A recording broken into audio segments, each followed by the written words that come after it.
What's going on, family? This your boy Big Smoke coming to holler at you about some real estate, baby. What you doing with your money? Are you taking your tax money and putting it with some savings and getting from up under that rent or getting from up under that mortgage?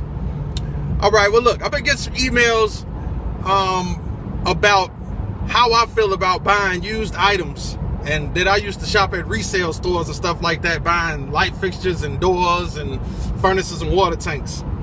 Well, I used to, until I started finding out that I was only getting probably about a year or two worth of time out of them items. So I stopped buying them. I stopped taking shortcuts. I don't take shortcuts no more, man. I pay full price because I never have luck. I have had some good luck with certain things like doors. You know, a little ding or something there is cool. You know, if a door is originally $130 and I might get it for $75, that's cool. But my time is my number one commodity. So, man, I used to drive like an hour away to buy, you know, used items to put in my houses. But then, man, it take me an hour to get there, an hour and a half back, contingent upon how the traffic is. And then after I do my paperwork, I only saved, you know, probably, you know, if I spent $2,000, if I was spending $2,000 on everything that I bought and I saved probably $400, was it worth my time? And then I got to end up changing that shit out, you know, a year and a half later.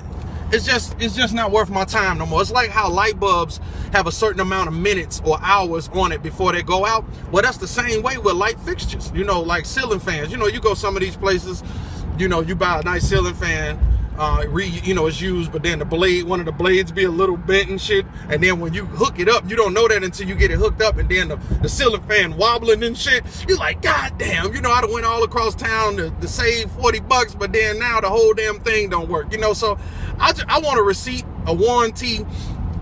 I just buy all my stuff new. The only thing I'll buy used is I'll buy a used furnace only for rehabs. Like if I buy a rehab property in the wintertime, I'll put a used furnace in there and let that run until I'm almost done with it. And then when I find a tenant, I'll put the new one in there, because the crackheads be breaking in your houses and shit, and you just, you know, that's the first thing they're gonna go to is the heavyweight stuff that they're gonna get money for. It's like a furnace, you know what I'm saying? Water tanks, you know, I got a good crew and I've been doing this for a while. So to put a used water tank and furnace and something until I get a tenant in and then replace it and put a new one in there is nothing for me to do that.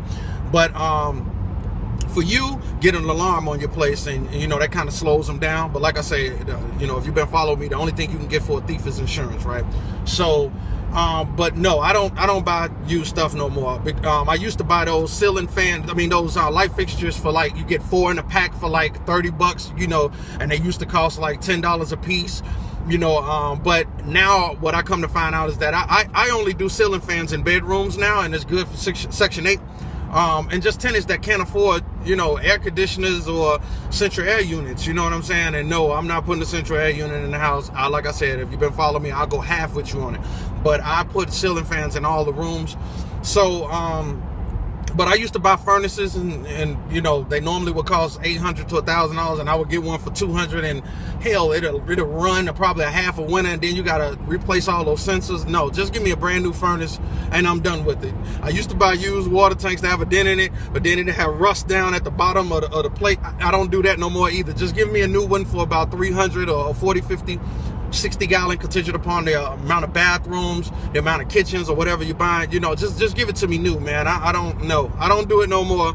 And another thing I found out that I used to, when I wanted to, you get what you pay for. When I wanted to buy sink fixtures, that right there, them fixtures, those plumbing fixtures, will most definitely have you coming back to spend money if you just don't go ahead and just spend money on it the first go round. I don't buy nothing but Moyne and Delta.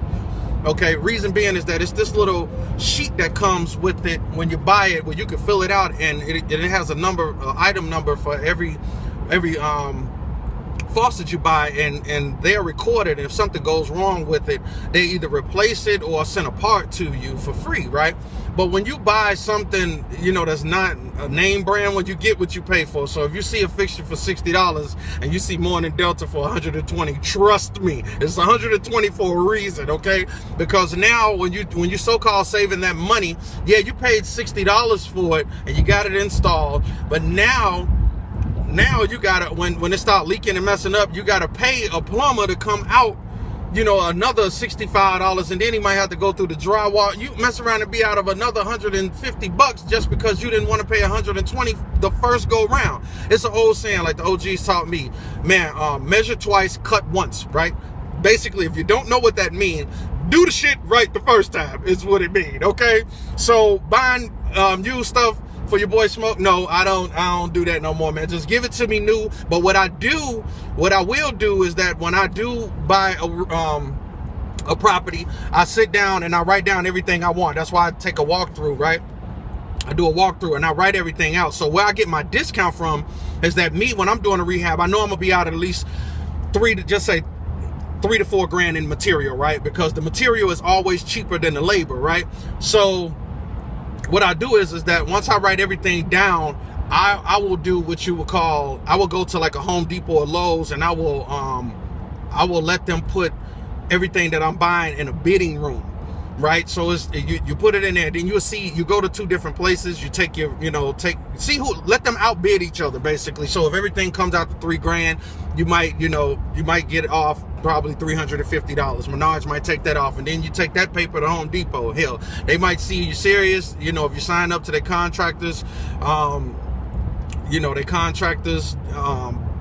thing, whatever they got going on, they see that you're consistently buying, they might take off $400 and might beat them out by, about $50. So those are the things that the contractor programs. So those are the things that I do personally to get a discount. But running around town trying to save $50, $60, $200 and then spending gas and then it don't last like it's supposed to, I don't do that no more. Used to, but I learned my lesson. And save your receipts for your taxes, man. That's where you get your perks from. Or when they be having those rebates and stuff like that, at least you get a rebate. You always get a rebate on something new. You don't get a rebate on something used, right? Just send it in, and about a month later you get you get some money back, and you go back to the store and and you stock up like that, man. Okay, well, that's my message there. So that's just me, that's my opinion, but do what you got to do to save a dime. But trust me, you'll save today, but you're gonna spend more tomorrow. It's inevitable. Trust me. It is what it is. All right. This your boy Big Smoke.